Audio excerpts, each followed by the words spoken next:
milliardaire s'est déguisé en concierge de sa propre entreprise et il a fini par être humilié par ses propres employés. Mais il se devait de faire quelque chose de surprenant. Avant de continuer cette histoire percutante, laissez votre like et abonnez-vous à la chaîne. Allons-y!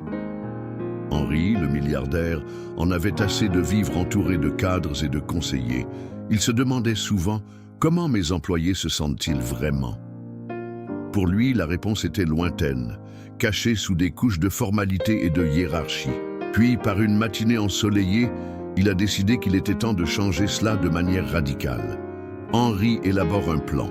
Il se déguisera en gardien de sa propre entreprise. L'idée semblait folle, mais il était déterminé à comprendre la vie de ceux qui travaillaient en première ligne.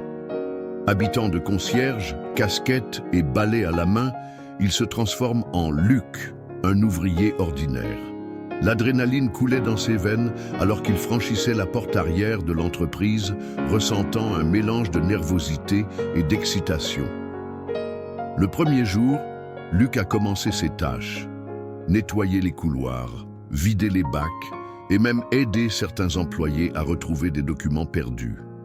Il a été surpris par la camaraderie qu'il a vue sur les visages de ses collègues. Les conversations informelles ont révélé un environnement très différent de ce qu'il imaginait. Les sourires et les rires étaient contagieux, mais il y avait aussi le stress et la pression que beaucoup portaient. Au fur et à mesure que Luc s'intégrait à la gestion quotidienne de l'entreprise, il a commencé à remarquer la dynamique qui façonnait l'environnement de travail.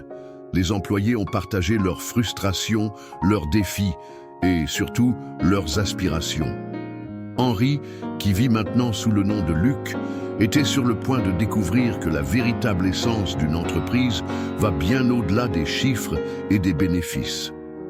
Il s'était déjà préparé à apprendre, mais ce qui allait arriver allait dépasser ses attentes. Le deuxième jour, en tant que Luc, Henri était plus à l'aise dans sa nouvelle identité. Il se sentait membre de l'équipe et était impatient d'en savoir plus sur la vie quotidienne des employés. Avec son uniforme déjà usé par l'usage, il a commencé à se fondre davantage dans la masse et à interagir avec ses camarades de classe de manière plus décontractée. C'était comme s'il était passé du statut de milliardaire distant à celui de l'un des leurs. Alors que Luc poussait son chariot de nettoyage à travers les couloirs, il commença à entendre des conversations qui étaient auparavant hors de sa portée. Les employés ont parlé de leur vie, de leurs difficultés financières et du désir de reconnaissance. Une conversation a particulièrement retenu son attention. Un jeune employé, Pierre, a exprimé sa frustration de ne pas recevoir une promotion qu'il croyait méritée. Il se sentait invisible, comme si ses efforts quotidiens passaient inaperçus auprès de ses supérieurs. Henri s'est rendu compte que même dans une entreprise prospère, il y avait un décalage entre la direction et les travailleurs. Il a commencé à comprendre que beaucoup d'entre eux se sentaient démotivés et sous-évalués, ce qui a eu un impact direct sur le moral et les performances de l'équipe. L'environnement de travail, qu'il a toujours trouvé positif, avait ses ombres. Pendant les pauses, Luc a eu l'occasion d'écouter les histoires d'autres collègues.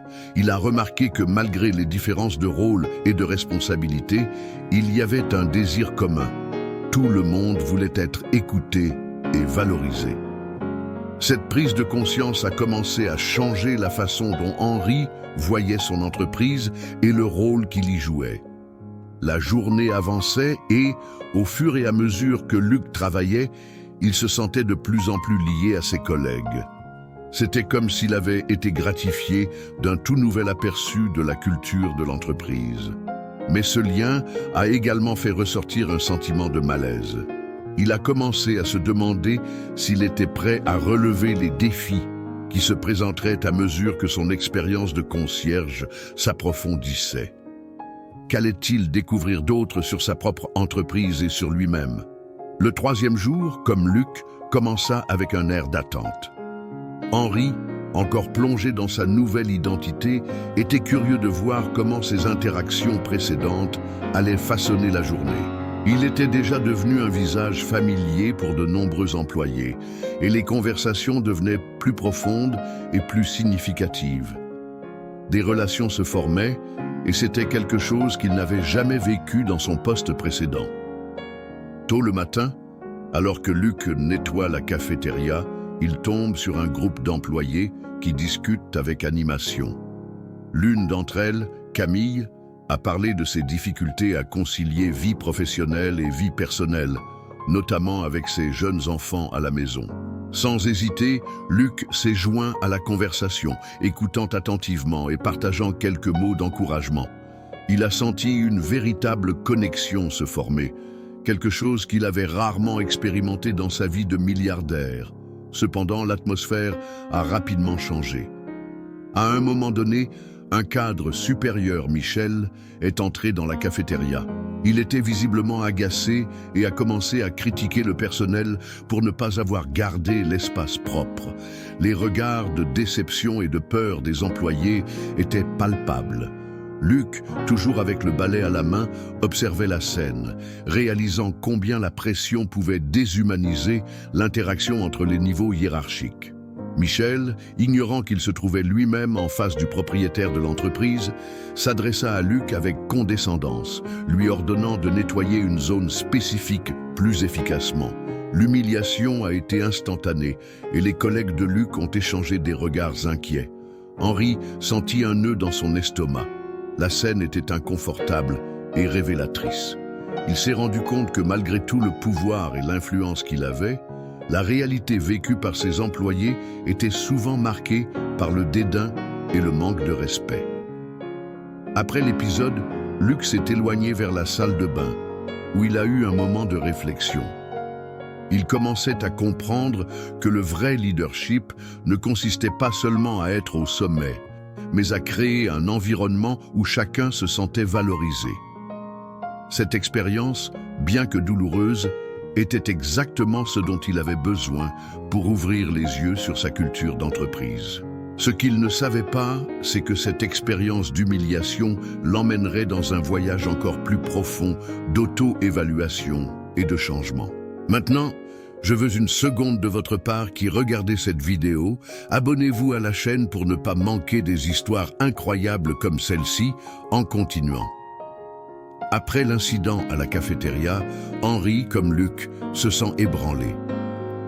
L'humiliation dont il avait été témoin ne l'avait pas seulement affecté sur le plan personnel, mais avait également allumé une flamme en lui. Ce qui était censé être une expérience pour mieux comprendre vos employés est devenu un voyage de découverte de soi. Il s'est rendu compte que même en position de pouvoir, il n'était pas à l'abri des dures réalités auxquelles beaucoup étaient confrontés au quotidien.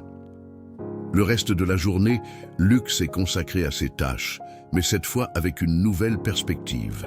En dégageant les couloirs, il commença à remarquer de petits détails qui étaient auparavant passés inaperçus. Les expressions fatiguées sur les visages de ses collègues, les conversations interrompues par le stress et les interactions précipitées qui laissaient peu de place à l'empathie. Il a remarqué que de nombreux employés se sentaient coincés dans une ornière, peinant à exceller dans un environnement qui semblait indifférent à leurs difficultés. À l'heure du déjeuner, Luc a décidé de s'asseoir avec un groupe d'employés qui semblaient toujours vifs et prêts à s'entraider. C'est là qu'il a trouvé un véritable esprit de camaraderie. Des conversations sur les passe-temps, les sports et les rêves personnels remplissaient la table, mais au fur et à mesure que la conversation progressait, les défis du travail ont commencé à émerger. L'un d'eux, André, a parlé de la pression constante qu'il subissait pour atteindre des objectifs irréalistes et de la façon dont cela affectait sa santé mentale et émotionnelle. Les paroles d'Andrew ont profondément résonné chez Luc. Il s'est rendu compte que beaucoup menaient une bataille invisible et la pression de rester seul augmenta. Comme chaque interaction, Henri a commencé à comprendre qu'il y avait une déconnexion douloureuse entre la direction et les employés. Il a commencé à se demander si son rôle de leader était vraiment ce qu'il pensait. Qu'est-ce que cela signifiait d'être milliardaire s'il ne pouvait pas entendre les voix de ceux qui soutenaient son entreprise? Luc a décidé qu'il devait en faire plus. Il ne pouvait pas être simplement un observateur passif. Il fallait qu'elle s'implique activement et commence à créer un espace où les employés se sentent en sécurité pour partager leurs préoccupations. Cette nouvelle détermination a commencé à façonner sa façon de penser son identité et l'impact qu'elle pouvait avoir sur la vie des autres. Il était sur le point de découvrir que la vraie valeur d'une entreprise ne résidait pas seulement dans ses bénéfices, mais dans la qualité des relations qu'elle cultivait. Au fil des jours, Henri, comme Luc, a continué à accumuler des expériences qui ont remis en question sa perception du leadership et de la dynamique de son entreprise. Il était plus conscient de ce qui l'entourait et, à chaque interaction, il ressentait le besoin croissant d'agir. Ce qui n'était autrefois qu'une expérience sociale se transformait en une mission personnelle. Lors d'une journée particulièrement occupée, alors que Luc nettoyait les toilettes, il a entendu deux superviseurs se disputer sur la nécessité de réduire les coûts et d'augmenter la productivité. Leurs paroles étaient froides et calculées, sans tenir compte de l'impact que ces décisions auraient sur les employés. Le cœur de Luc se serra. Il savait que ces décisions pourraient aggraver davantage la déconnexion et le mécontentement parmi les travailleurs. L'idée d'un environnement de travail sain et collaboratif semblait se dissiper rapidement. C'est à ce moment-là que Luc a pris une décision. Il ne savait pas seulement observer et écouter. Je devais faire quelque chose à ce sujet. Inspiré par les conversations qu'il a eues avec ses collègues, Henri a décidé qu'à la prochaine réunion du conseil d'administration, il se présenterait sous la forme de Luc et partagerait les réalités dont il avait été témoin. L'idée était risquée, mais il sentait qu'il ne pouvait plus se taire. Il était temps de donner une voix à ceux qui se sentaient invisibles. Cependant, l'anxiété a commencé à s'emparer de lui. Et si personne ne croyait à ses paroles? Et si vos expériences en tant que concierge étaient ignorées? Mais en même temps, une détermination grandissante l'a poussé. Il savait qu'en se mettant en avant, il ne représentait pas seulement lui-même, mais aussi tous les employés qui se sentaient sous-estimés et ignorés. Le jour de la réunion est arrivé. Luc s'est préparé mentalement en revisitant les histoires et les préoccupations de ses camarades de classe. Il était nerveux, mais le besoin de changement l'emportait sur sa peur. Quand ce fut son tour de parler, il a pris une profonde respiration et a commencé à partager ses expériences en tant que concierge, révélant tout ce qu'il avait appris sur la culture de l'entreprise et le besoin urgent d'empathie et de respect. La pièce était silencieuse. Les directeurs le regardèrent avec des expressions de surprise et de confusion. Mais Luc était déterminé à continuer. Il parlait avec sincérité et passion, espérant que ses paroles résonneraient et peut-être éveilleraient une nouvelle conscience dans cette pièce. Tandis que Luc parlait, il sentit l'énergie de la pièce changer. Les expressions de surprise se transformèrent en une véritable attention, et pendant un instant, l'atmosphère tendue de la réunion se dissipa. Il a partagé tous les détails des interactions qu'il a eues en tant que concierge, toutes les histoires qu'il avait entendues et toutes les préoccupations qui étaient devenues les siennes. Il a parlé de la nécessité d'écouter les employés, de reconnaître leurs efforts et de créer un espace où chacun se sent valorisé.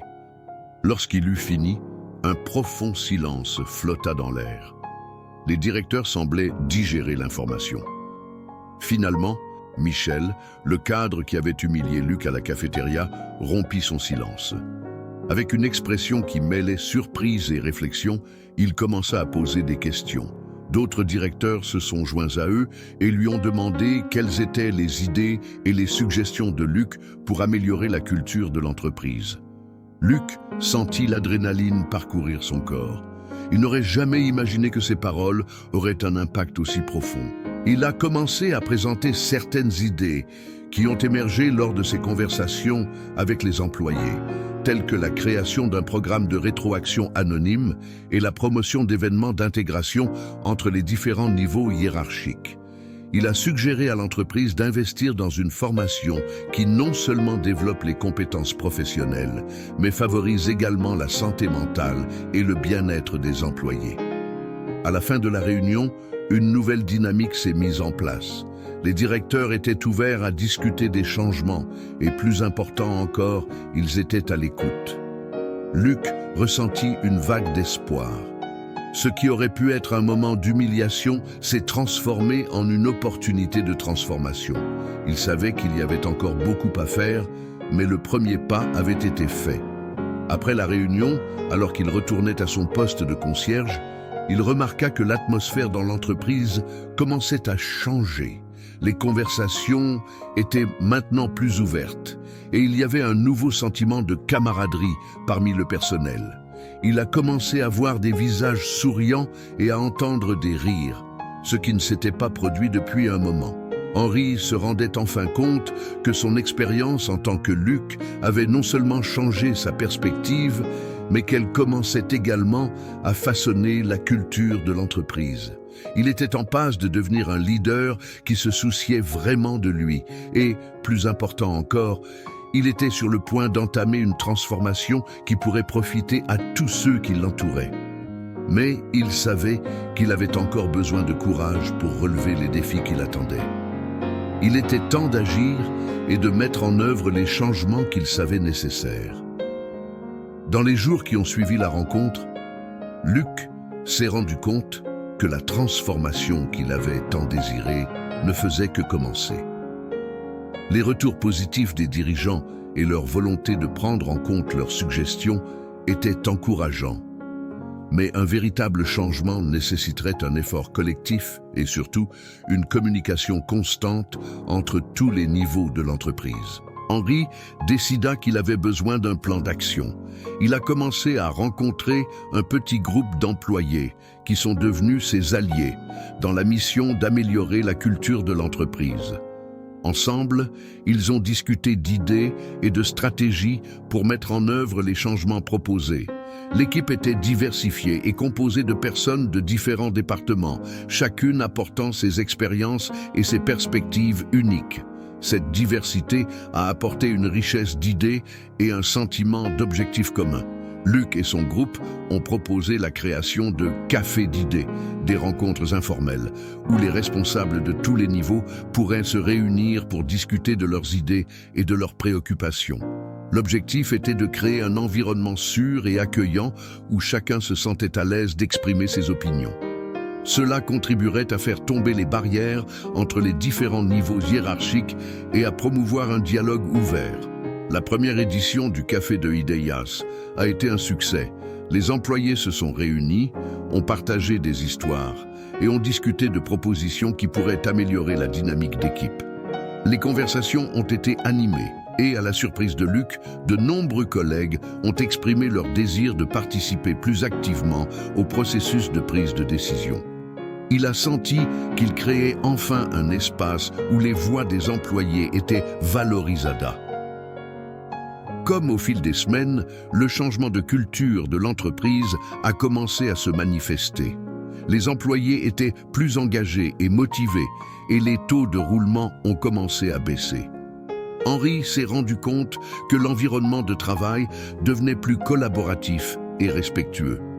Il avait réussi ce qui semblait impossible au départ. Transformer une entreprise qui semblait impersonnelle en un lieu où tout le monde se sentait membre d'une équipe.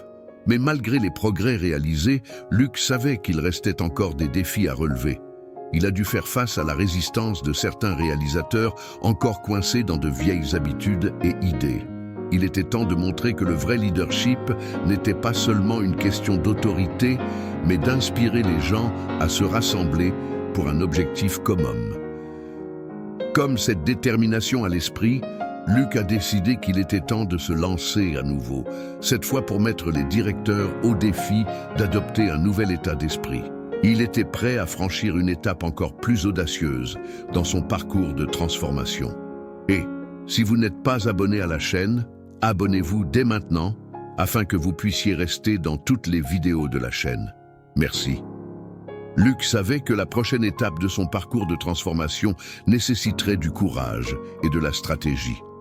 Il était déterminé à convaincre les directeurs d'adopter la nouvelle culture qui était en train de se créer. Mais cela signifiait faire face à la résistance de certains qui étaient encore coincés dans les méthodes traditionnelles de leadership. À cette fin, il a décidé d'organiser une présentation qui mettrait en évidence les avantages des changements et les preuves de leur impact positif sur le moral et la productivité de l'Functionarios.com. Avec l'appui de son groupe d'alliés, Luc a commencé à compiler des données et des rapports sur les améliorations observées depuis la mise en place des cafés idées. Il a recueilli les commentaires des employés, montrant comment leur voix était entendue et comment cela avait généré un sentiment d'appartenance et d'engagement. Ensemble, ils ont préparé une présentation visuelle qui reflétait non seulement des chiffres, mais aussi des témoignages émotionnels de collègues qui se sentaient plus valorisés et motivés. Le jour de la présentation, Luc est entré dans la salle de réunion avec un mélange de nervosité et de détermination.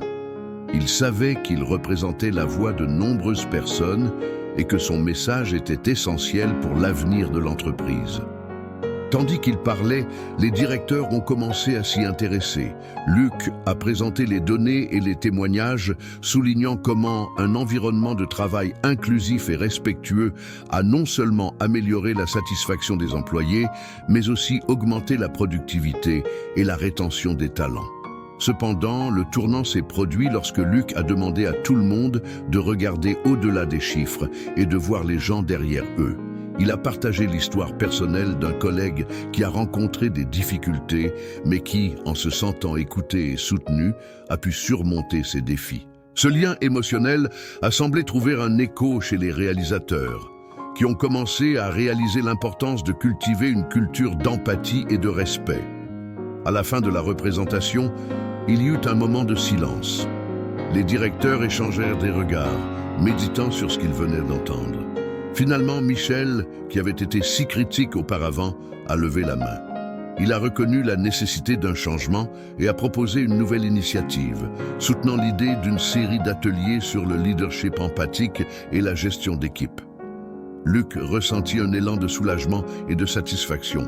Ce qui avait commencé comme une expérience personnelle se transformait maintenant en un mouvement d'entreprise.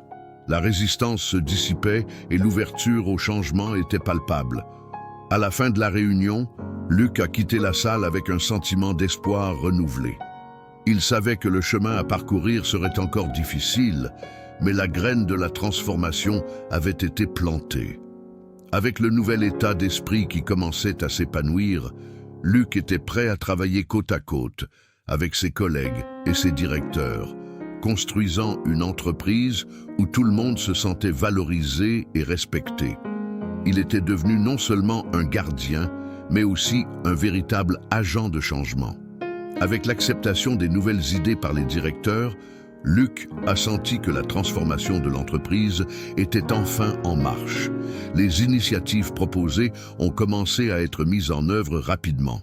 La série d'ateliers sur le leadership empathique et la gestion d'équipe a été programmée et les commentaires des employés ont commencé à être pris au sérieux dans un nouveau cadre de communication qui a permis à chacun de se sentir partie prenante du processus de prise de décision. Luc a été activement impliqué dans chaque étape de la mise en œuvre, participant aux ateliers et soutenant ses collègues dans l'adaptation aux nouvelles pratiques. Il était toujours là, prêt à écouter, à apprendre et surtout à encourager les autres à parler. L'énergie au sein de l'entreprise changeait. Les gens se sentaient plus motivés et plus ouverts à partager leurs idées et leurs préoccupations. Le premier atelier a été un succès, avec une participation enthousiaste des employés de tous les niveaux. Luc a observé comment les directeurs s'efforçaient d'établir des liens plus authentiques avec les employés, de partager leurs expériences et d'en apprendre davantage sur les réalités du travail quotidien.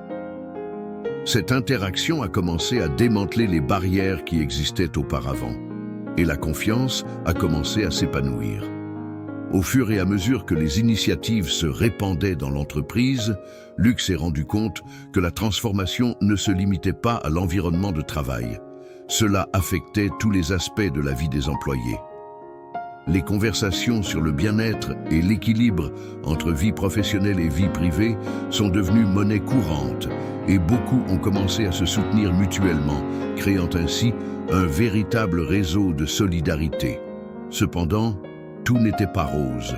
Luc a connu des moments difficiles, certains employés restant sceptiques face au changement.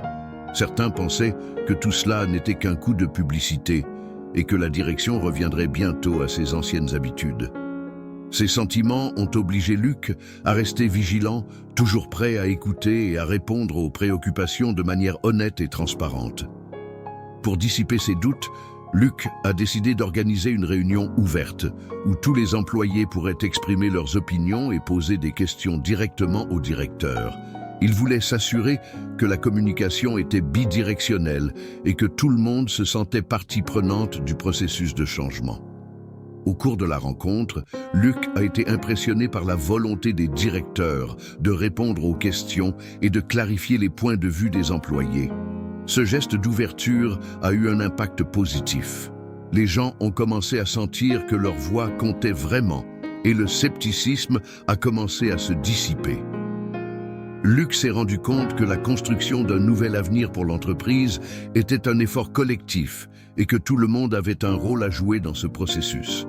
Au fur et à mesure que la transformation se poursuivait, Luc a commencé à se rendre compte que sa propre identité était en train de changer. Il n'était plus seulement un milliardaire déguisé en concierge, mais un véritable leader soucieux du bien-être de ses employés. Il avait trouvé un objectif plus élevé et était déterminé à faire en sorte que cette nouvelle culture d'empathie et de respect s'enracine dans l'entreprise pour les générations futures. Ce qui a commencé comme une expérience d'apprentissage est maintenant devenu une mission de vie. Luc était prêt à poursuivre son parcours, à relever les défis et à célébrer les victoires aux côtés de son équipe, plus unie que jamais. Au fil du temps, la transformation de l'entreprise est devenue un exemple inspirant de la façon dont l'empathie et la communication ouverte peuvent inverser les cultures organisationnelles usées. Luc et son équipe ont récolté les fruits de leur travail acharné et le moral des employés a atteint des niveaux records. Ils étaient plus engagés, plus heureux et, surtout, ils se sentaient valorisés en tant que membres d'une communauté. Luc s'est rendu compte que le voyage n'avait pas de fin, mais plutôt un nouveau départ. Il était déterminé à poursuivre sur sa lancée et à continuer de créer un environnement où tout le monde pourrait s'épanouir. Il savait que le vrai leadership consistait à servir les autres et à créer un espace où chacun pouvait briller. En réfléchissant à tout ce qui s'était passé, Luc éprouvait une profonde gratitude. Il avait appris qu'en se mettant à la place des autres, il pouvait faire une différence significative dans la vie de ceux qui l'entouraient. La transformation qu'il souhaitait pour l'entreprise se concrétisait et la vision d'un milieu de travail plus humain et respectueux devenait réalité. Et donc, alors que l'histoire de Luc touche à sa fin, rappelez-vous, le changement commence avec chacun de nous. Si vous avez apprécié ce voyage et que vous voulez voir plus d'histoires inspirantes comme celle-ci, n'oubliez pas de laisser votre like et de vous abonner. Ensemble, nous pouvons créer un monde où chacun se sent valorisé et respecté. Merci de suivre cette histoire.